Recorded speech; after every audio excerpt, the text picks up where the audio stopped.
আমার স্বামী একজন মেরিনার, কাজের সূত্রে তাকে দেশের বাইরে জাহাজে থাকতে হয়। আমরা ভিডিও কলে কথা বলি, তবে সে একটু খোলামেলাভাবে দেখতে চায় এবং খোলামেলা ছবি চায়। তাকে এটা দেওয়া বৈধ হবে কি না? ও রুমে যদি বন্ধ অবস্থায় টিভি থাকে তাহলে কি নামাজ আদায় করা যাবে? বাসায় মেয়েরা কি মাথায় কাপড় ছাড়া থাকতে পারবে? আমরা সাধারণত মেয়েরা যখন বাথরুমে উজু করি, ওড়নাটা বাইরে রেখে যাই ভিজে যাওয়ার ভয়ে। মাথায় কাপড় ছাড়া উজু হবে কিনা? উজু করার পর বাচ্চার পেশাব হাতে লাগলে কি পুনরায় উজু করব, নাকি শুধু হাত ধুলেই হবে? হাতে কলমের কালি থাকলে উজু হবে কি?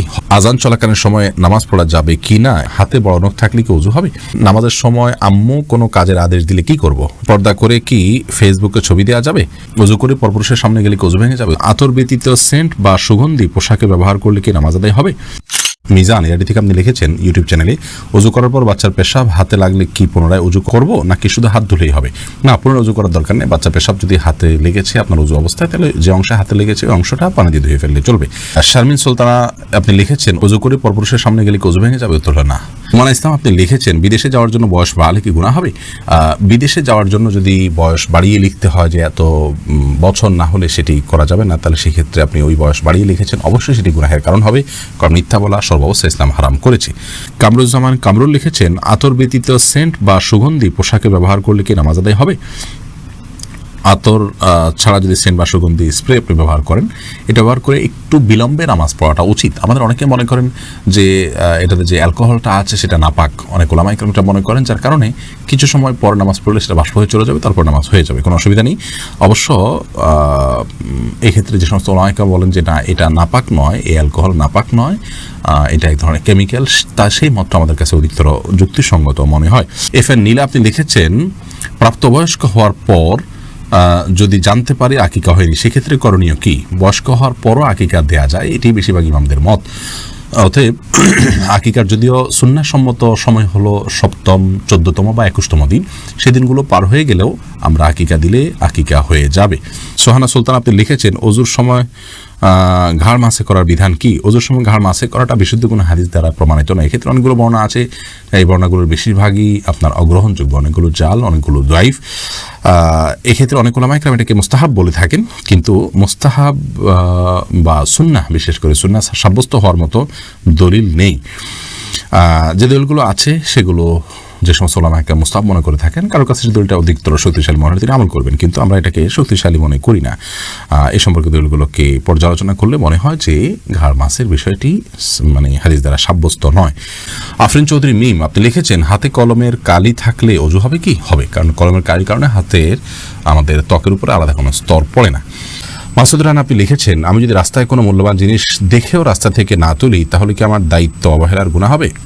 দেখুন, আমরা যদি কোনো মূল্যবান জিনিসপত্র পাই এবং সেটি পাওয়ার পর আমি তুললে আমি সেটা খেয়ে ফেলবো না বা আমার দ্বারা তসরুফ হবে না, এরকম আস্থা যদি নিজের প্রতি থাকে, তাহলে সেটা তো অবশ্যই তোলা যাবে, তোলাতে দোষের কিছু নেই। আমাদের দেশে অনেকে মনে করেন যে হারানো জিনিস বা কুড়িয়ে পাওয়া জিনিস যদি তোলেন কেউ, তাহলে সেক্ষেত্রে দ্বিগুণ দান করতে হবে, এটা ভুল ধারণা। বরং আমরা যে তুলব সে তুলে ওইটা আবার আমরা প্রাপকের কাছে দেওয়ার জন্য দীর্ঘদিন পর্যন্ত কোনো করবো না, 1 বছরের কথা আছে, ঘোষণা করতে হবে, প্রাপককে খুঁজে বের করার চেষ্টা করতে হবে, না পেলে তখন সেটাকে যথা নিয়মে ব্যয় করতে হবে। তো এখন কথা হলো যে যদি কেউ পান, তাহলে তিনি তুলে উপযুক্ত ব্যক্তি খুঁজে তারপরে এটার যে দায়িত্ব আছে সেটা আদায় করবেন এবং নিজের প্রতি আস্থা থাকলে অবশ্যই তুলতে পারেন। আর যদি তিনি না তুললে বরং অন্য কেউ তুলে সেটার অসৎ ব্যবহার করবে বা তসরুফ করবে, এরকম আশঙ্কা থাকে, তাহলে সেক্ষেত্রে এবং তার তোলাটাই উচিত এবং কর্তব্য। অনেক ওলামা ইকরাম এটাকে ওয়াজিব বলেছেন। কুয়াশা বাজার শহরে আইডি থেকে আপনি লিখেছেন, পশ্চিম দিকে পা দিয়ে শোয়া কি গুনাহ? কোনো হাদিসের সরাসরি নিষেধ নাই, কিন্তু আমাদের এই অঞ্চলে কারোর দিকে পাও দেওয়া, সম্মানজনক কোনো ব্যক্তির দিকে পাও যাটাকে অসম্মানজনক মনে করা হয়, সেজন্য আল্লাহর শেয়ার তথা কেবলার প্রতি শ্রদ্ধা রেখে যদি পা না দেওয়া হয় সেটা প্রশংসনীয়, কিন্তু কোন হাদিসে সরাসরি নিষেধ নেই কেবলার দিকে পা দেওয়ার ব্যাপারে, থুতু ফেলতে নিষেধ করা আছে। তামিম খান আপনি লিখেছেন, মোবাইল পকেটে নিয়ে নামাজ পড়া যাবে? উত্তর হলো যাবে, কোনো অসুবিধা নেই, তবে নামাজ যাতে মনোযোগ নষ্ট না হয় সেজন্য সাইলেন্ট ইত্যাদি করে নেওয়া উচিত। আইডি থেকে আপনি লিখেছেন, নামাজের সময় আম্মু কোনো কাজের আদেশ দিলে কি করব? যদি নফল নামাজ হয় আর আম্মুর এই কাজটা খুব বেশি গুরুত্বপূর্ণ হয়, ডাক শুনে বুঝতেছেন যে খুব জরুরি, আম্মু খুব সিরিয়াস ডাকছে, তাহলে আপনি নফল নামাজ ভেঙে আম্মুর কথা শুনবেন, পরবর্তীতে সে নামাজ পড়ে দিবেন। আর যদি ফরজ নামাজ হয় তাহলে আপনি নামাজ শেষ করে যতটুকু তাড়াতাড়ি করা সম্ভব করে তারপর আপনি আম্মুটাকে সাড়া দিবেন। সাদিয়া মেহজাবিন তুরনা আপনি লিখেছেন, হাতে বড় নখ থাকলে কি ওযু হবে? হাতে যদি বড় নখ থাকে তাহলে সেক্ষেত্রে এটি অন্যায় কথা, এটি গুনাহের কথা। কারণ মুসলমান নবী করিম সাল্লাল্লাহু আলাইহি সাল্লামের যে সুন্নাতে দায়েমা বা সুনানুল ফিতরাহ সেগুলোর উপরে আমল করার চেষ্টা করবে। হাতে বড় নখ রাখা উচিত নয়, কিন্তু যদি বড় নখ থাকে এবং তিনি অজু করেন, অজু হয়ে যাবে, সেটা সম্পূর্ণ ভিন্ন বিষয়। এরপরে আজান চলাকালীন সময় নামাজ পড়া যাবে কি না, এমডি আলাউদ্দিন আপনি প্রশ্ন করেছেন। আজান চলাকালীন সময় সালাত পড়া যেতে পারে, আজান চলাকালীন সময় যে নামাজ পড়া যাবে না এমন কোনো কথা কোরআনে কোথাও বলা হয়নি। তবে হ্যাঁ, আপনি জানেন যে এখনই আজান শুরু হবে, তাহলে আজানের জবাব দেওয়া সুন্নত, সেজন্য শেষ সুন্নতটা পালন করে তারপর আপনি সালাত পড়বেন। মিম ইসলাম লিখেছেন, পর্দা করে কি ফেসবুকে ছবি দেওয়া যাবে?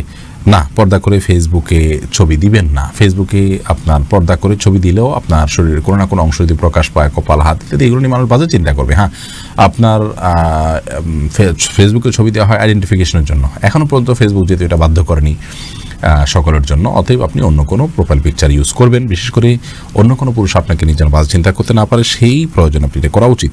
সাদিয়া আফরিন আপনি লিখেছেন, আমার একটা প্রশ্ন ছিল, তা হচ্ছে আমরা সাধারণত মেয়েরা যখন বাথরুমে উজু করি, ওড়নাটা বাইরে রেখে যাই ভিজে যাওয়ার ভয়ে, মাথায় কাপড় ছাড়া উজু হবে কিনা? মাথায় কাপড় ছাড়া উজু হবে, কোনো অসুবিধা নেই। আপনি উজু করতে গেলে মাথায় কাপড় দিলে তো বরং কাপড় ভিজবে, এটাই তো স্বাভাবিক। আপনি মুখের চুলের গোড়া থেকে নিয়ে আপনার কানের লতি পর্যন্ত সব যখন ধুইতে যাবেন তখন তো আপনার ওড়না ভিজে যাবে, অতএব ওড়না খুলে উজু করতে কোনো অসুবিধা নেই। বাসায় মেয়েরা কি মাথায় কাপড় ছাড়া থাকতে পারবে? যদি বাসায় কোনো পরপুরুষ না থাকে কোনো অসুবিধা নেই। মেয়েদের সবসময় যে কাপড় দিয়ে থাকতে হবে, একাকী থাকলেও এমন কথা কোনো নিচে বলা হয়নি। এমনি নাজমুল হক আপনি লিখেছেন, রুমে যদি বন্ধ অবস্থায় টিভি থাকে তাহলে কি নামাজ আদায় করা যাবে? রুমে বন্ধ অবস্থায় টিভি থাকলে সেই রুমে যদি আপনি নামাজ পড়েন তাহলে সালাত আপনার হয়ে যাবে। বিশেষ করে যদি টিভি বন্ধ থাকে তাহলে কোনো অসুবিধা নামাজ হয়ে যাবে, আর যদি টিভি চালু থাকে তাহলে সেক্ষেত্রে মনোযোগ নষ্ট হবে, জন্য অন্য কোথাও সালাত আদায় করা উচিত। মুসলিমা মুন আপনি আইডি থেকে লিখেছেন, আমার স্বামী একজন মেরিনার, কাজের সূত্রে তাকে দেশের বাইরে জাহাজে থাকতে হয়। আমরা ভিডিও কলে কথা বলি, তবে সে একটু খোলামেলাভাবে দেখতে চায় এবং খোলামেলা ছবি চায়, তাকে এটা দেওয়া বৈধ হবে কি না? বোন, এ বিষয়ে উত্তর হলো যে স্বামী স্ত্রী একে অন্য দ্বারা উপকৃত হতে পারবেন এবং একে অন্যের শরীরের যে কোনো অংশ থেকেই তারা আপনার তাদের যে জৈবিক চাহিদা আছে সেটা পূরণ করতে পারেন, সেটা দেখার মাধ্যমে হতে পারে। তবে আমরা জানি সবাই যে ওভার ফোনে বা বিভিন্ন আপনার যে হোয়াটসঅ্যাপ ইত্যাদি আছে এগুলোর মাধ্যমে যখন আমরা কথা বলি বা ছবি আদান প্রদান করি বা কথাবার্তা বলি, এগুলো থার্ড পার্টি মনিটর করে, তাদের সংরক্ষণে থাকে এবং এটি যদি বেহাতে চলে যাওয়ার সম্ভাবনা থাকে, যেমন স্বামী স্ত্রী অ্যাকাউন্টের মোবাইলেই সেভ করার মাধ্যমে বা রেকর্ড করার মাধ্যমে, ধারণ করার মাধ্যমে এগুলো অন্যের চোখে চলে যেতে পারে, সে আশঙ্কা যদি থাকে তাহলে সেক্ষেত্রে এগুলো করার ব্যাপারে আমাদের সতর্ক থাকতে হবে। তবে বেসিক্যালি এটা হারাম বা নাজায়েজ কোনো বিষয় নয়, বিশেষ করে স্বামীর চরিত্রকে হেফাজত করবার জন্য এবং তার যে চাহিদা, যৌন চাহিদা আছে সেটা স্ত্রীর হতে পারে, এই জৈবিক চাহিদা এটি পূরণ করবার জন্য তারা এই ভিডিও চ্যাট বা ছবি আদান প্রদান করার কাজটি করতে পারেন। মৌলিকভাবে এটি হারাম নয়, তবে সে যেন বেহাত না হয় এবং পর্দার খেলাপ না হয়, অন্যরা যেন দেখতে না পায়, তাদের যেন আব্রুর ক্ষতি না হয়, সেদিকটি তাদেরকে খেয়ালে রাখতে হবে। প্রয়োজনে এগুলো সাথে সাথে ডিলিট করে দেয়া ইত্যাদি এই কাজগুলো করতে হবে।